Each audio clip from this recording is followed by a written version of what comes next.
জিজ্ঞেস করুন বিজেপি বাবুদের, ইলেকশনের সময় এই মিঠুন চক্রবর্তীকে আমি রাজ্যসভার এমপি করেছিলাম, কিন্তু আমি জানতাম না ও বাংলার আর একজন বড় গদ্দার আরএসএস অফিসে গিয়ে মাথা নিচু করে দিয়ে এসেছিল শুধু নিজের ছেলেকে বাঁচানোর জন্য। যা ইচ্ছে বলতে বলুন, কিচ্ছু ফারাক পড়ে না।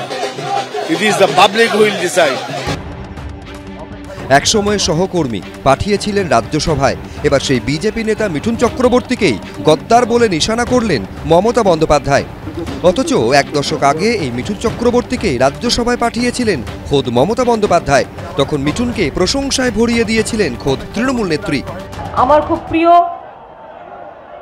সারা ভারতবর্ষের একজন চলচ্চিত্র অভিনেতা শুধু নয়, মানুষের জন্য যিনি খুব ফিল করেন এবং থ্যালাসেমিয়া থেকে শুরু করে অনেক কাজ করেছেন, বারবার বাংলায় ছুটে আসেন, সারা ভারতবর্ষ ঘুরে বেড়ান, মিঠুন দা।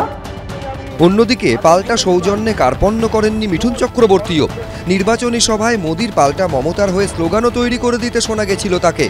আমার বিশ্বাস যে মমতা দি হলো আলটিমেট চিফ মিনিস্টার, যে পশ্চিমবঙ্গকে ভারতবর্ষের শিখরে নিয়ে যাবে।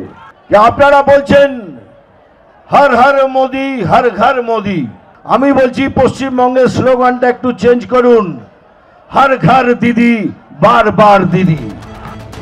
তৃণমূলের প্রতিনিধি হিসেবে 2014 থেকে 2016 পর্যন্ত রাজ্যসভার সাংসদ ছিলেন মিঠুন চক্রবর্তী।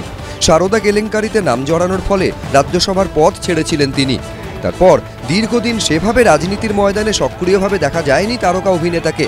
এরপর 2021-এ যখন বাংলায় তার ভোটে দাঁড়ানো নিয়ে জল্পনা তুঙ্গে, তখন ওই বছর 15 ফেব্রুয়ারি গভীর রাতে মুম্বাইয়ের মাডাইল্যান্ডে মিঠুন চক্রবর্তীর বাংলোয় গিয়েছিলেন সংঘ প্রধান মোহন ভাগবত। এর এক মাসের মধ্যেই ব্রিগেডে বিজেপিতে যোগ দেন মিঠুন। এদিন সেই প্রসঙ্গ টেনে বিজেপির তারকা নেতাকে তীব্র কটাক্ষ করলেন তৃণমূল নেত্রী। আপনাদের মনে পড়ে ওর ছেলেকে ধরেছিল, বিয়ের পিড়িতে গিয়ে হানা দিয়েছিল, সেই ভয়ে রাতারাতি গদ্দার চলে গেল মুম্বাইতে আরএসএস এর অফিসে, আর গিয়ে বলছে আমি বিজেপির সেবক আছি। বল, যারা দোয়াশলা, যাদের কোনো আদর্শ নেই, জীবনে যারা জীবন যুদ্ধে লড়তে ভয় পায়, তাদের আমি মানুষ বলে মনে করি না। যারা জীবন যুদ্ধে লড়তে পারে, আমি তাদের মানুষ বলে মনে করি। আমি অনেক কিছুই করেছি, আমি গদ্দার, আমি ভদ্দার, আমি সর্দার।